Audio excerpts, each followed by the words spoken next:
What's up, everybody, and welcome to today's video. So look, I'm just going to start this video off by saying that I've wanted to do this topic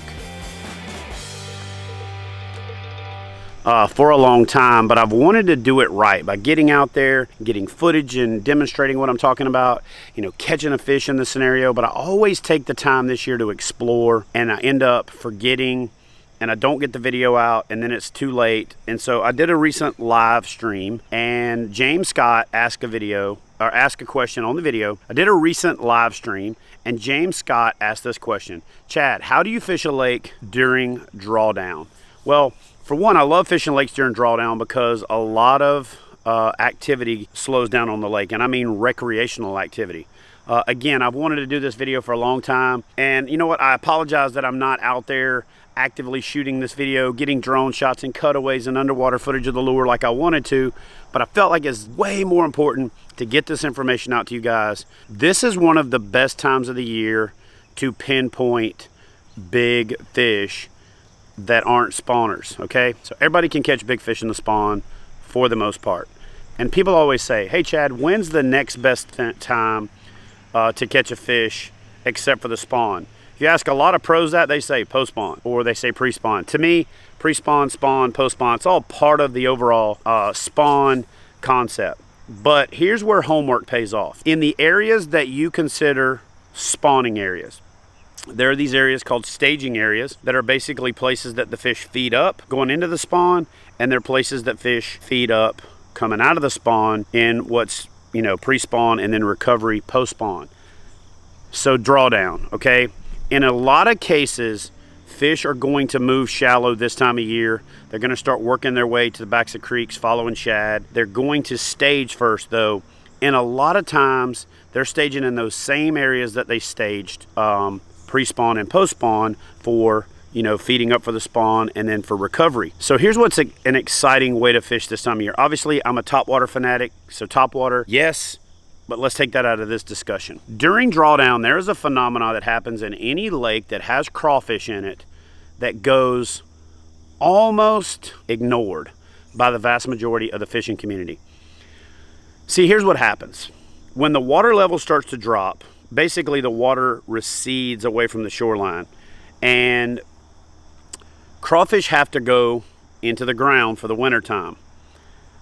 You see me smirking. I actually saw myself smirking on this video because, man, I've wanted to do this video, and then I've actually almost talked myself out of it, into it, out of it, into it. So I'm just going to share this thing because, to me, this is one of those tactics that it seems like it's intuitive, but a lot of people don't know it. And it also is one of those tactics that a lot of pros know and a lot of pros go to, but they don't share it. So during the drawdown, when the water level recedes, what ends up happening is these big females, they sit back like a lion, kind of laying in the grass.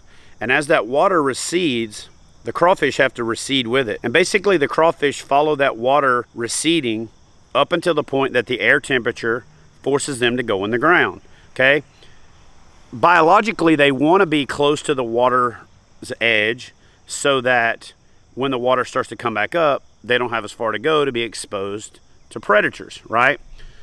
Stick with me if you're about halfway through this video, and if you haven't done so yet, go ahead and hit that thumbs up because this is some juicy stuff right here. So you really only need 2 to maybe 3 lures, okay?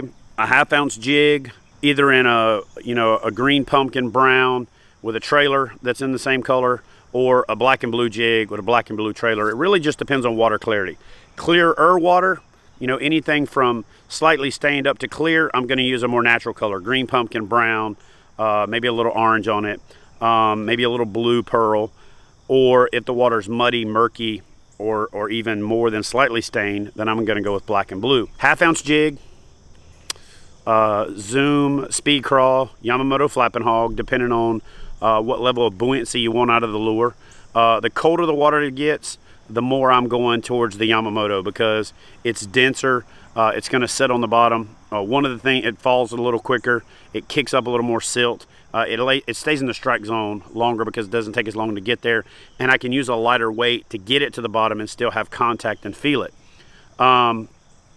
So flapping hogs, Zoom speed crawls, both work really well in this scenario. Another bait that deserves a real honorable mention is the missile D-bomb. I really love that thing for this type of fishing. But you're basically going to Texas rig a crawfish style plastic. I don't peg it, okay?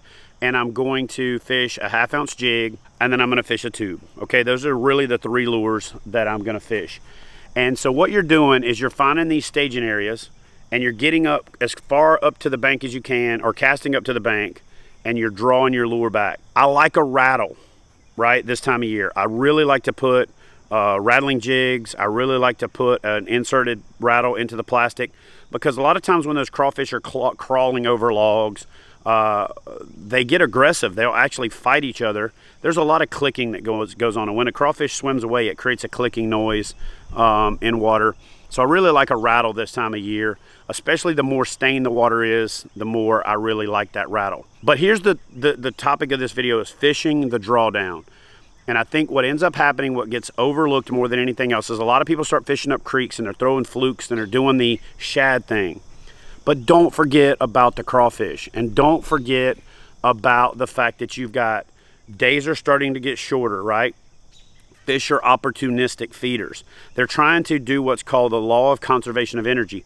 They want to get the maximum amount of return for the least amount of expenditure of energy. So your bigger, healthier, fatter, smarter fish are going to feed up on the things that require them the least amount of effort, right? The things that are going to be, provide the best caloric return, and the things that, take a little bit less energy to digest. And shad do that when they're balled up and when they're easy to catch.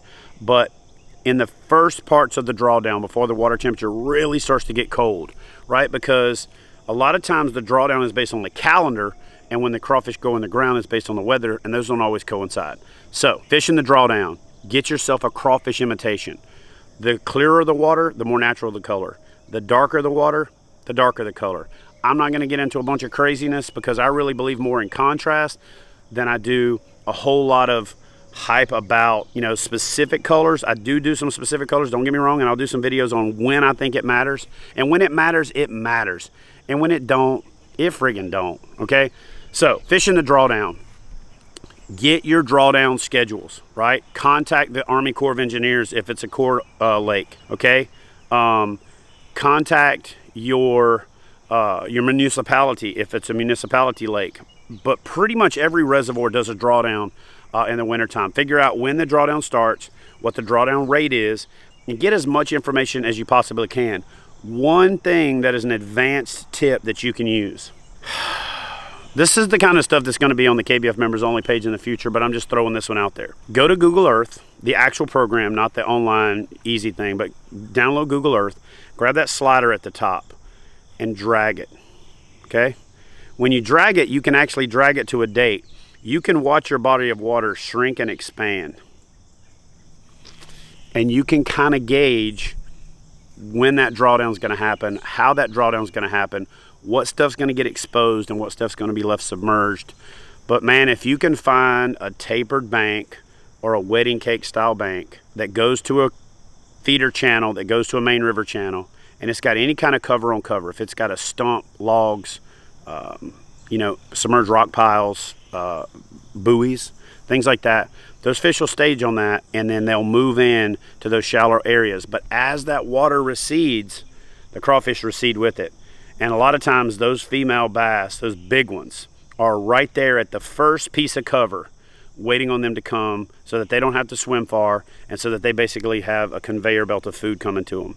So I don't want to say that this is a little known fact, but it's a very often not capitalized on enough topic. So how do you fish the drawdown? James Scott, thanks for the question. You fish the drawdown by focusing on the crawfish bite. Do that until they go in the ground. After they go in the ground, get back on the fluke bite, get on the topwater bite, because the topwater bite lasts a lot longer than you think it does. And that's the ticket, man. In the fall, it is one of my favorite, absolute favorite, but definitely one of the most effective techniques for targeting big bass outside the spawn. So anyway, fish the drawdown, follow those crawfish until they go in the ground, and you will find the big bass laying there waiting. Imagine it was the plains and a lion had somebody out there cutting the grass for them, and the gazelles and all of the rabbits and every other form of prey out there was being force-fed to it. That's exactly what's happening this time of year. So anyway, guys, I'm Chad Hoover. Smash that subscribe button if you haven't done so yet. Hit that thumbs up if you haven't done so yet. Turn on the notifications so you know each and every time I release a new video, because I'm going to be releasing a lot of them now. Again, be positive. Take care of yourself. Take care of your family. Take care of your friends. And more importantly, take care of this community, because if we don't, they definitely will take it from us. So love y'all. See you next time.